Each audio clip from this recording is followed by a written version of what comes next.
Elizabeth at A Literary Princess. If you are new here, welcome. I'm a 6-year PhD candidate in English literature with a focus on Victorian women novelists, and as you might expect, I love to read. Today I have the quarter year check-in, a reflective book tag for you. This was created by Shelley Swearingen, who is also the one who tagged me, and it is a brand new tag. I usually do the quarter year crisis tag, which I think I'm also going to do still, maybe next week. But I did want to give this new tag a try, especially because there's a lot of really interesting questions in here. And we start by talking about the booktube community, then going into trends and patterns in your reading and challenges and goals, and then very specific, best book, most disappointing book. So yeah, I thought this was a really great tag and obviously wanted to do it. So thank you, Shelley, for creating it and for tagging me in it. So there are a lot of questions to get through, so let's jump in. We are starting off by talking about booktubers and booktube as a whole. And the first question is, which bookish creator has influenced your reading the most this year? And that would have to be Kelly from Books I'm Not Reading, because she is hosting the Robinson Read-Along. In the Robinson Read-Along, we are reading the 4 books in Marilynne Robinson's Gilead series. This is book number 3, Lila, which I am reading right now. We read Gilead in January, Home in February, skipped March, Lila for April, and we will be finishing with Jack in May. I know my months and the order they go in. Anyway, yes, I don't think I would have picked up this series this year if not for Kelly. So, and I'm so glad that I did, because I am really enjoying these. I think they're absolutely beautiful. And yeah, I'm so glad I picked them up, but I definitely wouldn't have if not for Kelly hosting this read along. So thank you, Kelly. Next is, have you noticed any interesting shifts or trends within the bookish content world?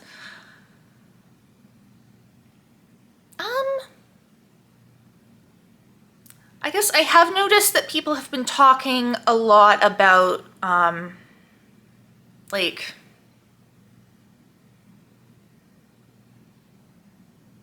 whether booktube is ruined reading for them by pushing them to read more or whatever. I know Jack from Spread Book Joy had a video about reading joyfully, which was really lovely. So I do feel like people have been talking about that. Other than that, I can't really think of much. Which my personal opinion is booktube is not ruining my reading. I read the same amount that I would have anyway. And I don't know, I don't feel, I don't look at other people and be like, oh, I wish I read as much as they did. I'm me. I do my thing. I read my books. That's what I do. I don't know. So it's not something that I really think about that much, but I have noticed several videos surrounding it. So I would say that's about it. I haven't really noticed any other trends lately. Next question. Is there a type of bookish content you wish creators, including yourself, explored more? Yes, and what led me to think about this was Katherine from Diary of a Provincial Lady. She recently did a whole video on her, way of picking the books that are right for her. And it was such a fascinating thing to listen to the process and how she has it's a triple lock system, she calls it, with okay, a person has recommended it to me and it's from a publisher I trust, and some other, it was just really interesting. I can't even explain it. Go watch her video. I'll link it. But it got me thinking, I don't feel like people really talk about that much. When I'm doing a book haul, I'll be like, oh yeah, I picked this up because blah, blah, blah. But I've never really thought about it as a whole, what criteria do I have when I'm buying a book or choosing to pick it up? or like how do I pick which books versus I buy versus get from the library versus get on ebook, etc. It was just a really interesting thing to think about, and I'm like, I want to think about that more because I don't know if I have a good answer, but I'm sure there probably is something if I thought about it enough. And I don't know, it was so interesting and different. Like, I hadn't really heard anyone talk about that before. So I would love to hear more people talk about that because it's just fascinating. I don't know. I might do a video on it once I've figured out how the heck I make sure I pick up the books that are right for me. What's a book recommendation you took from a creator that completely paid off? Our Mutual Friend by Charles Dickens. This is Katie from Books and Things' favorite novel ever, I believe. Definitely her favorite Dickens novel. And it's so good. It's just so good. Like, and Katie said, she was like, I think you'll really like it. She was right. I really loved it. I'm not gonna, ooh, my voice is going apparently. I'm not gonna say a whole lot about it because I am going to have a whole review video once I film it, so look out for that. But yeah, absolutely great recommendation. And thank you, Katie. You were right, I loved it. If you could collaborate with any bookish creator for a unique project, who would it be and what would you do? I don't know. Katie would be someone I would love to collaborate with for something regarding Victorian literature, of course. Steph Morgan is also someone I would collaborate with, maybe something to do with Gothic and horror. I'm not, like, I can't do anything right now, like closed for any events other than just things that have me reading. Like, I would love to host events eventually, but while I'm in this PhD program, no, it's not happening. So like after September, yeah, hit me up. But until this dissertation's done, I cannot like put the energy needed into hosting anything, or like I can barely do my 18th century novel project that I'm doing by myself. Like, much less a whole event that people are participating in and that there's other people I'm working with. Like, can't do that right now. Would love to do it in the future. Has your relationship with the bookish community changed in any way this year? I don't think so. You know, other than continuing to meet new people and form friendships and get new book recommendations, I don't think anything's actually changed. I'm still participating about the same amount as I was, give or take a few weeks because dissertation, but you know. But no, I don't think anything's changed. On to trends and patterns in your reading.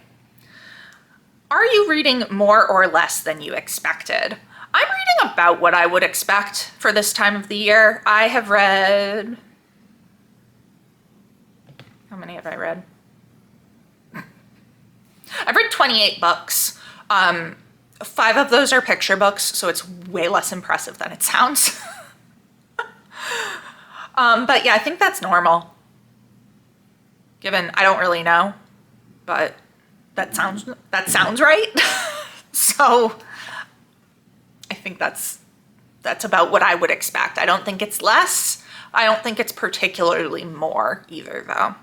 Are you reading more backlist or new releases? So I'm always reading more backlist because, you know, classics. However, I have read 4 new releases, which I feel like is pretty good for me this early in the year. I've been making a point to put holds on them at my library, and then they come in and I'm like, oh wow, a book. But yeah, again, 4 out of 28. So 24 backlist books. I definitely read more backlist books. Have you been reading books you already own, or are you still picking up library books or borrowed books. I have a chart for that. I have a chart for everything. All right, so little more than half are ones that I have bought myself. Some of those have been bought recently, others have been here for a while. 21.4% of the books have come from the library, the public library, and then 14.3% from the university library. And then I've got 7.1% that were gifts. So I would say definitely reading more from the books that I've already owned. However, I am reading a good amount for the library, which is good because that is one of my goals, which we will be talking about in a different question. What's the longest and shortest book you've read so far? Longest book, Our Mutual Friend. This is with notes, which I was referencing constantly, 883 pages. It's a big boy. Thick. Shortest book, it's definitely the picture books that I've been reading for Picture This, but if we exclude them and go with only regular books, it would be Sappho, translated by Mary Barnard. This is 114 pages. I actually just read this yesterday. Much shorter than Our Mutual Friend, right? Have you read anything completely outside of your comfort zone?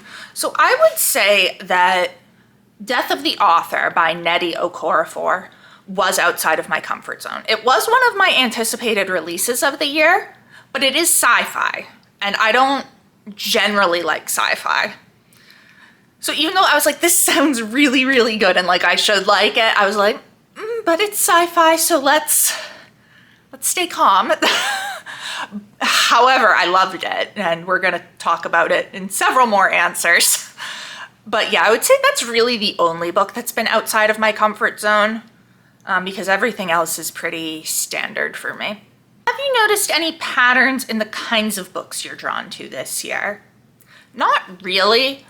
According to Storygraph, I have been reading medium-paced books that are emotional, adventurous, and reflective, but I'm pretty sure it says that every year. Because it's always labeling classics as reflective. I do read a lot of emotional books, and any fantasy automatically gets labeled adventurous. So I don't think there's anything that I'm specifically being drawn toward, at least not that I've noticed. Have you been more intentional with your reading, or has it felt more like following whims and impulses? Whims and impulses. I mean, I guess I'm slightly intentional in that I'm reading an 18th century classic every month. But no, mostly I'm just like picking up what I feel like picking up. I am trying to I'm not even trying to keep to my TBRs. Who am I kidding? In March, I read 2 books from my TBR. Okay, 2 out of 8. So no, I'm just doing what I want. The next category is about reading goals and challenges. Are you on track with any reading goals or challenges that you set at the beginning of the year? So I am ahead of schedule with my Goodreads goal, which is 50 books. So I'm at 28, which means that I am how many ahead of schedule, Goodreads? 15 books ahead of schedule. So then for my more personal stuff, my 50 books to read for 2025, I have read. You'd think I would open these tabs ahead of time and be ready, but no. No, I don't do that. I have read 6 out of the 50 books that I wanted to read this year. So I feel like that's pretty good for a quarter of the way through the year. I don't know what a quarter of 50 is, but I'm happy with that. And then for my more broken down goals, if my computer will cooperate. So my goal was, I had a goal to read 1 book from the library every month, so a total of 12 library books. I've already read 6, so definitely had a schedule with that one. I'm behind schedule with my 18th century novels, reading one a month. I have only read 2 so far. I've not finished Gulliver's Travels for March. The Victorian literature, I feel like I'm way behind on. I had a goal of 12. I've only read 2, but to be fair, Our Mutual Friend should count as like at least 3 because it's so long. My goal for other fiction was 5, and I have actually completed that. So that's going to be gone way over once again, as usual. Fantasy, I have a total of 5 for my goal, and I've read 3. Nonfiction, again, a goal of 5. I've read 1. Poetry, a goal of 3. I've read 2, so almost done with that. And then I have a goal of 3 rereads, and I actually haven't reread anything yet this year, which is shocking. But I'm not that worried about that, so that's like lowest goal on the totem pole. So yeah, I feel like overall I'm mostly happy with how my goals are going, other than I wish I was like actually on time with my 18th century novel project, and I should probably be reading more Victorian literature, but whatever. Have you abandoned or changed any goals? No.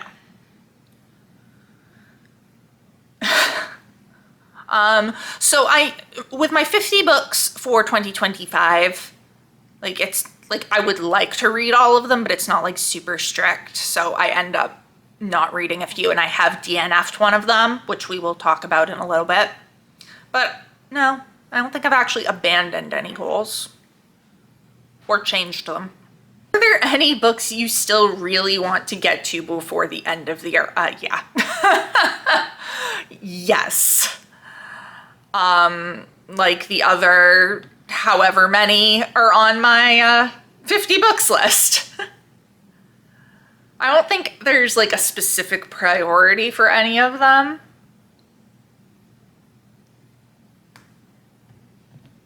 But like I would like to get to those and complete my, like I want to fill out my spreadsheet that I have just because I enjoy filling out my spreadsheet.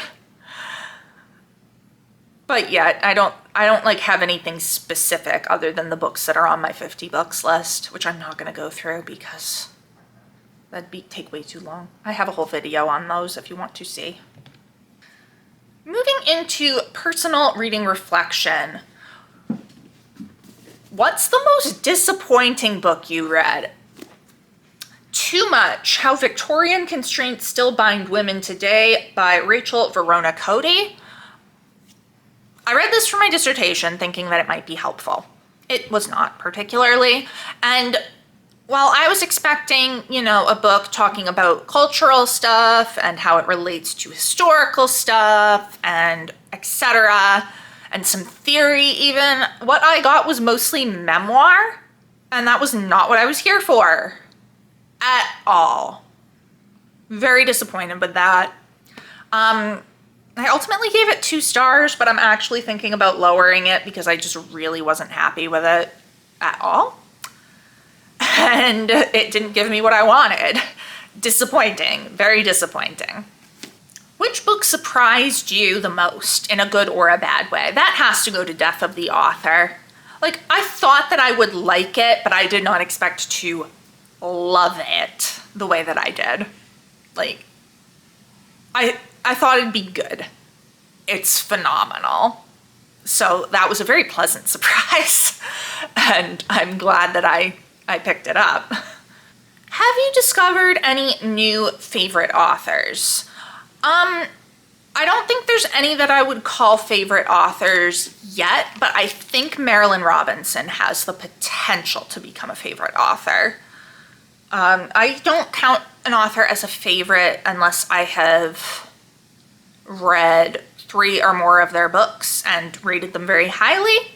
I have only read 2 of Robinson so far, and they've all been and I'm reading a 3rd, but they're all from the same series. And usually I kind of count series as one entity, but I don't know. So I think I really need to read Lila and Jack and then probably pick up Housekeeping before I decide if Robinson's a favorite author, but I do really like her writing a lot. Have you DNF'd any books? If so, why? Yes, I have DNF'd 2 books. The first was actually a book I started in 2024, and that was The Stranger by Albert Camus.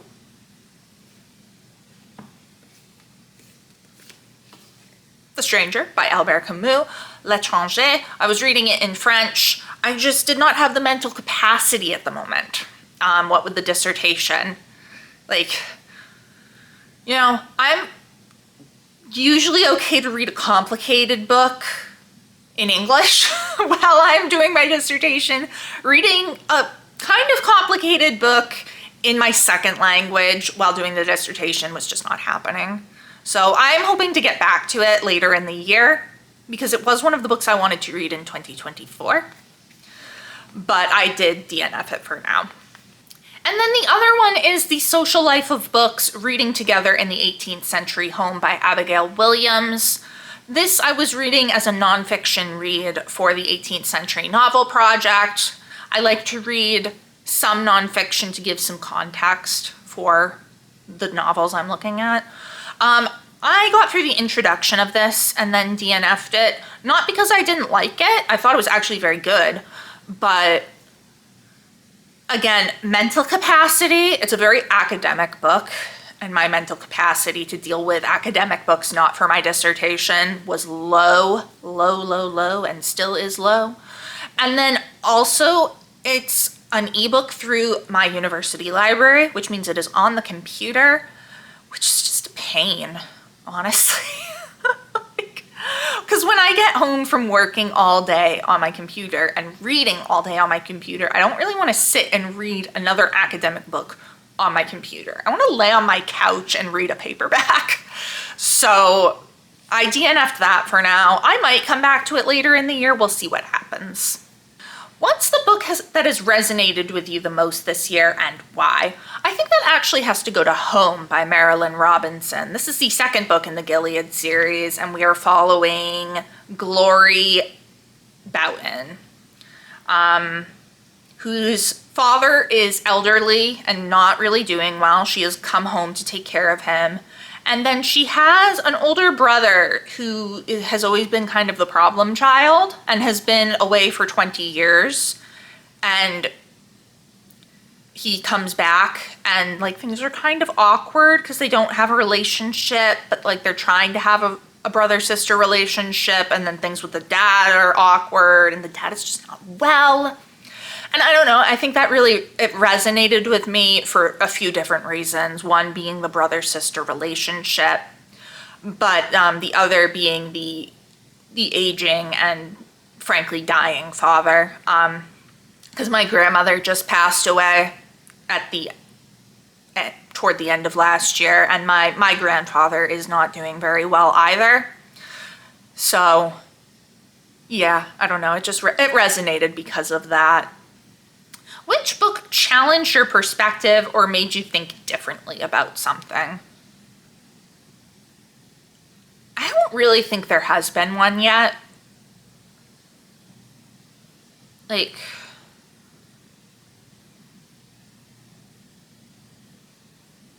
No, there hasn't been one yet. And finally, what's the best book you've read so far this year? That has to go to Death of the Author by Nnedi Okorafor, and then closely followed probably by Our Mutual Friends by Charles Dickens. We have a friend. Ooh, it's Pippin. Say hi.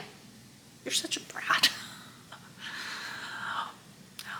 Yeah, but Death of the Author just truly blew me away, and I think will remain in the top 10 list. Whether it remains at the top or not, I have no idea, because early in the year, I'm always like, there's nothing that could knock this book off the top of my list, and then something does, so I'm just not even gonna speculate anymore. But yeah, this is the best book I've read so far. It was truly fantastic. I highly recommend you check it out. So that is the quarter year check-in tag. Again, thank you so much to Shelley for tagging me in this and creating it. And I'll tag a few people. I'm gonna tag Katherine at Diary of a Provincial Lady because I mentioned her. I'll also tag Steph Morgan, who I also mentioned. And then I'll tag Katie from Books and Things, who I also mentioned. Tag Kelly from Books I'm Not Reading, who I also mentioned. So just everyone I mentioned in here, I'm tagging you. I'm sorry if you've already been tagged. Shelley tagged a lot of people, and I don't feel like going through the list and checking. And don't feel any pressure to do it. But if you do, I'm very interested to hear what your answers are. Any of you would like to answer some of these questions in the comments, I would definitely be interested in hearing that. And have you read any of the books I talked about, and what did you think of them? If you enjoyed this video, please don't forget to give it a thumbs up and subscribe to see more of my bookish content. It has been great chatting with you. I will see you soon. Bye.